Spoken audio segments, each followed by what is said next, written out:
ఈ రాష్ట్రంలో మీరందరూ కూడా గమనిస్తూ ఉన్నారు.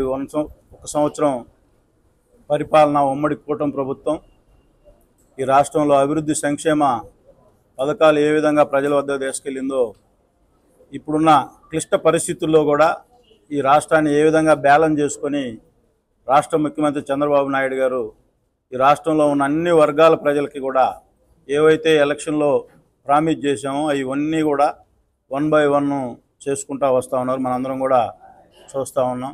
దానిలో భాగంగా నిన్నే తల్లికి వందనం, ఇంట్లో ఎంతమంది పిల్లలుంటే అందరికీ కూడా తల్లికి వందనం స్కీము ఇంప్లిమెంటేషన్ చేసి బ్రహ్మాండంగా జరిగిందని చెప్పి ఇప్పుడు ఎక్కడన్నా గ్రామాలకు పోతే తల్లిదండ్రులను అడుగుతుంటే వాళ్ళు చాలా హ్యాపీగా ఉన్నారు.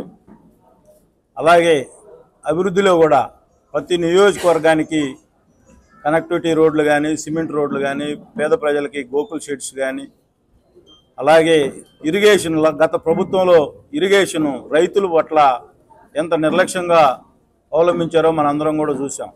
ఈ ప్రభుత్వం వచ్చిన తర్వాత సుమారు 3 కోట్ల రూపాయలు ఓన్లీ కాలువలు, రైతులకి ఏవైతే నీటికి ఉపయోగ విధంగా ఉంటాయో ఆ కాలువల కోసమే 3 crores 3 కోట్ల రూపాయలు ఒక నియోజకవర్గానికి ఖర్చు పెట్టారంటే రైతుల పట్ల ఈ ప్రభుత్వానికి ఎటువంటి మంచి ఆలోచన ఉందో మీరందరూ కూడా ఒకసారి అర్థం చేసుకోవాలని చెప్పి ఈ సందర్భంగా తెలియజేసుకుంటా ఉన్నాం.